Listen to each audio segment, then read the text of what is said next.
హాయి అనగానే చేతి కందేన చంద్రవాదనా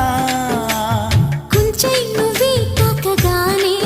పంచ ప్రాణాలు పొందినానా బొమ్మ దుమ్మ తేలక మారిపోయా నేనే బొమ్మగా